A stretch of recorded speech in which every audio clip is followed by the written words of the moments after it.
Shalom Bapak Ibu Saudara yang terkasih di dalam nama Tuhan Yesus Kristus. Saat ini kita akan merenungkan kebenaran firman Tuhan. Kita persiapkan hati dan pikiran kita. Terlebih dahulu kita berdoa. Tuhan Yesus, kami bersyukur untuk waktu dan kesempatan yang Tuhan berikan. Hari ini kami akan mendengarkan dan merenungkan kebenaran firman-Mu. Engkau berkati kami. Dalam nama Yesus Kristus kami berdoa dan mengucap syukur kepada Bapa di sorga. Amin. Tema renungan kita pada hari ini yaitu 3 syarat menjadi murid Yesus. Ketika sebuah perusahaan sedang buka, pastilah mereka membutuhkan karyawan-karyawati untuk mengisi beberapa bagian yang mereka butuhkan.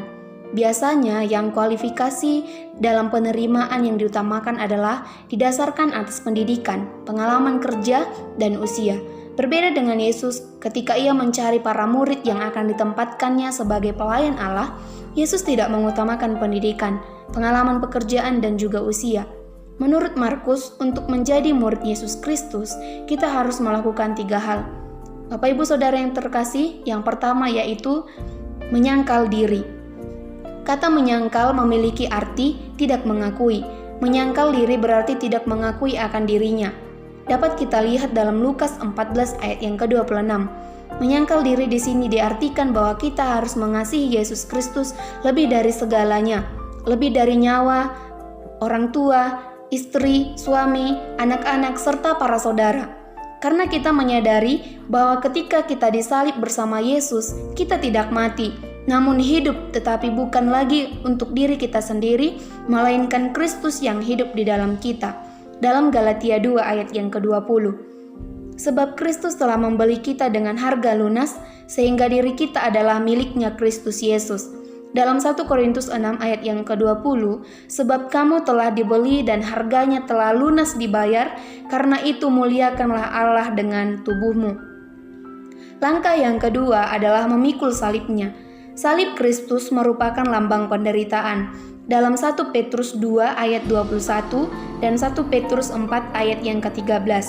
Apabila kita sebagai orang percaya mengangkat salib kita dan mengikut Yesus, maka kita menyangkal diri. Mengabdikan diri kepada 4 macam pergumulan dan penderitaan. Yang pertama, melawan dosa. Yang kedua, melawan kuasa-kuasa jahat. Yang ketiga, menerima ejekan dan kebencian dari dunia. Serta yang keempat, cemoohan serta ejekan dari agama lain seperti Yesus. Langkah yang ketiga adalah mengikut Yesus. Yohanes 13 ayat 15, sebab aku telah memberikan suatu teladan kepada kamu, seperti kamu juga berbuat sama seperti yang telah aku perbuat kepadamu. Mengikuti Yesus di sini, Bapak Ibu Saudara yang terkasih dalam nama Tuhan Yesus, adalah kita hendaknya meneladani Yesus Kristus, meneladani perbuatan, sikap, dan tindakannya.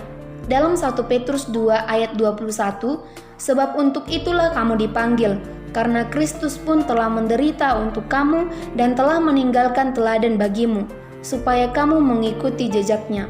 Teladan yang ditinggalkan Yesus antara lain, yang pertama, hidup melayani bukan dilayani. Bahkan berjuang untuk mengabarkan Injil supaya orang lain selamat dalam Matius 20 ayat yang ke-28. Yang kedua, Bapak Ibu Saudara yang terkasih, tidak berbuat dosa, tidak membalas kejahatan yang menimpanya, tetapi menyerahkan pada Allah yang adil. Dalam 1 Petrus 2 ayat 21-23. Dan yang ketiga, mengasihi orang yang memusuhi kita. Dalam Roma 12 ayat 20. Ketiga syarat untuk menjadi pengikut Yesus, yakni menyangkal diri sendiri, memikul salib, dan mengikuti Yesus, merupakan satu kesatuan yang tidak terpisahkan. Apakah saudara sudah melakukan ketiga hal tersebut? Inilah yang menjadi renungan bagi kita semuanya. Kita berdoa kepada Tuhan. Tuhan, kami bersyukur untuk kebenaran firman-Mu. Engkau mengajari kami menjadi murid Tuhan, syarat-syarat menjadi murid Tuhan. Engkau berkati kami untuk kemuliaan-Mu. Dalam nama Yesus Kristus kami berdoa dan mengucap syukur kepada Bapa di sorga. Haleluya, amin. Shalom, Tuhan Yesus memberkati.